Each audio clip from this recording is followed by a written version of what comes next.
Hello dear students, in this lecture we will discuss about factors affecting the rate of transpiration. Different factors affecting the rate of transpiration are, सबसे पहला dear students light. Dear students light directly proportionally rate of transpiration से presence of light is directly proportional to the rate of transpiration.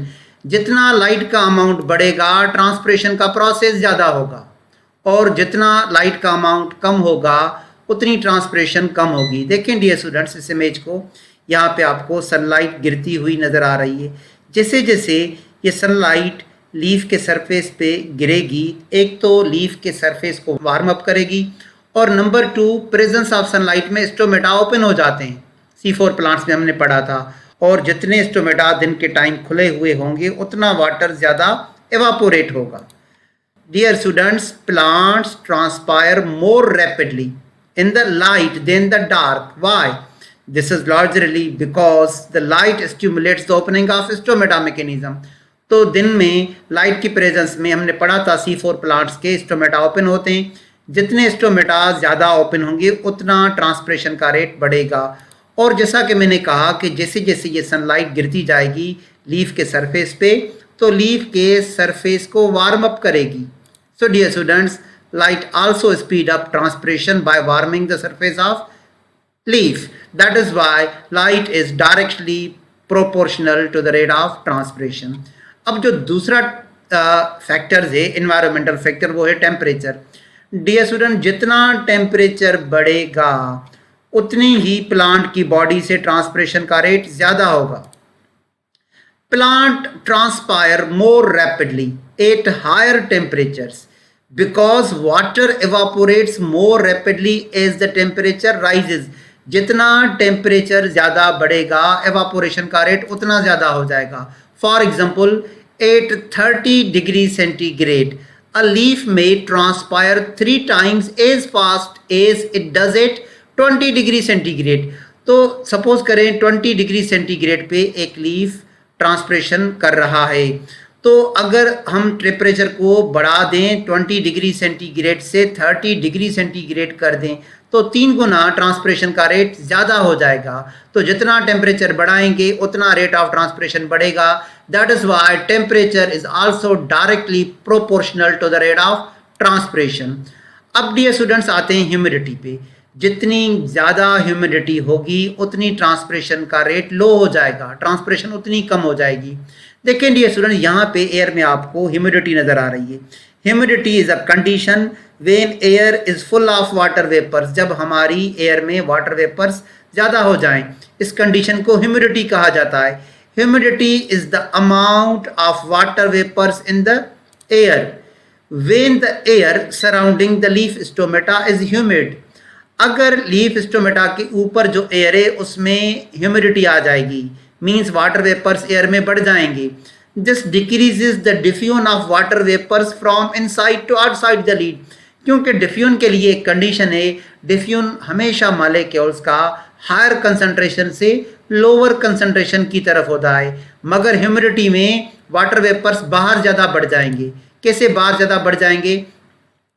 अब dear student, आप इस leaf के interior को देखो, जहाँ पे मैं मार्क कर रहा हूँ, आप लीफ की इनसाइड को देखो। यहाँ पे आपको कुछ वाटर वेपर्स नज़र आ रहे हैं। ठीक है डियर स्टूडेंट्स, हम कुछ वाटर वेपर्स ऐड कर रहे हैं लीफ के इनसाइड। ठीक है, मैं ये ड्रॉ कर रहा हूँ water vapours inside the leaf. मगर जब लीफ के ऊपर एयर में ह्यूमिडिटी आ जाएगी, एयर ह्यूमिड हो जाएगी, तो बाहर देखें वाटर वेपर्स बढ़ जाएंगे। बाहर क्या बढ़ जाएंगे डियर स्टूडेंट्स? वाटर वेपर्स बढ़ जाएंगे एयर में। इस कंडीशन को कहा जाता है humidity. So in humidity water vapours inside the leaf are less and outside the leaf are मोर।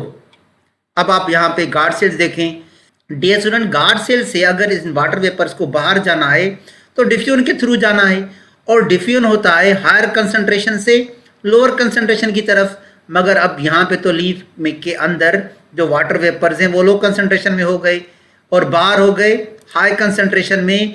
जिसकी वजह से the greater is the humidity the greater will be the rate of transpiration.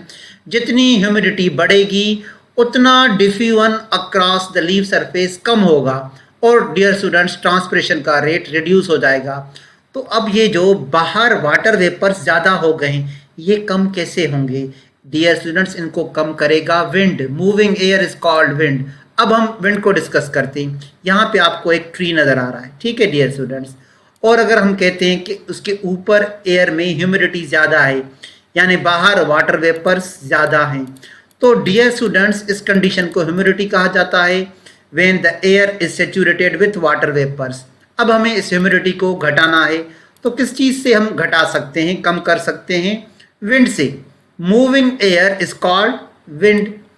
When there is no breeze, breeze means wind, the air surrounding a leaf becomes increasingly humid, thus reducing the rate of transpiration. जितना ही dear students humid air होगा उतना ही rate of transpiration कम होगा।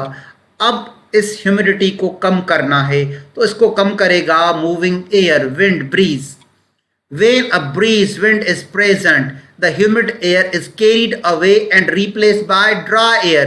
देखें जैसे ही wind move करेगा, air move करेगा, तो जितने भी वाटर वेपर्स ट्री के ऊपर ह्यूमिड एयर में हैं, वाटर के वेपर्स वहाँ से दूर चले जाएंगे। Wind carry away the water vapours away and dear students the air becomes dry. और जितना एयर ड्राई होगा उतना रेट ऑफ ट्रांसपिरेशन बढ़ेगा। When the surrounding air is dry, diffusion of water out of the leaf goes on more rapidly. तो जितना wind ज़्यादा होगा उतने वाटर वेपर्स एयर से कम हो जाएंगे। ह्यूमिड एयर को तब्दील कर दिया जाएगा ड्राई एयर में और उसके बाद rate of diffusion water vapours का बढ़ जाएगा, ट्रांसपिरेशन बढ़ जाएगी। और लास्ट में एक और फैक्टर हमारे टेक्स्ट बुक में दिया गया है, water availability. Dear students, the transpiration rate is directly proportional to the absorption of water by the roots from the soil. जितना रूट सॉइल से ज़्यादा पानी अपटेक करेंगे, असेंट ऑफ सेप ज़्यादा होगा। देखें डियर स्टूडेंट्स, जितना रूट ज़्यादा अपटेक करेंगे वाटर, असेंट ऑफ सेप ज़्यादा होगा, पानी ऊपर ज़्यादा जाएगा। तो यहाँ पे लीफ के सेल्स में जो गार्ड सेल्स होते हैं उनको ओपन रहने के लिए टर्गर प्रेशर चाहिए। जितना पानी ऊपर जाएगा गार्ड सेल्स को पानी ज़्यादा मिलेगा, वो टर्जिड रहेंगे और स्टोमेटा ओपन रहेंगे। और स्टोमेटा जितने ओपन होंगे वाटर रेट ऑफ ट्रांसपिरेशन ज़्यादा बढ़ेगा। A decrease in water absorption causes the closure of the stomata thereby reducing the rate of transpiration. जितना रूट्स पानी ज़्यादा अपटेक करेंगे, असेंट ऑफ सेप ज़्यादा होगा, ट्रांसपिरेशन ज़्यादा होगा। मगर जितना रूट्स पानी कम अपटेक करेंगे, पानी ऊपर कम जाएगा, गार्ड सेल्स को भी पानी कम मिलेगा, तो उनका टर्गर प्रेशर लूज हो जाएगा, स्टोमेटा क्लोज हो जाएंगे, तो रेट ऑफ ट्रांसपिरेशन भी रिड्यूस हो जाएगा। तो डियर स्टूडेंट्स, आज हमने एक शॉर्ट टॉपिक पढ़ा, factors affecting the rate of transpiration. Thank you dear students.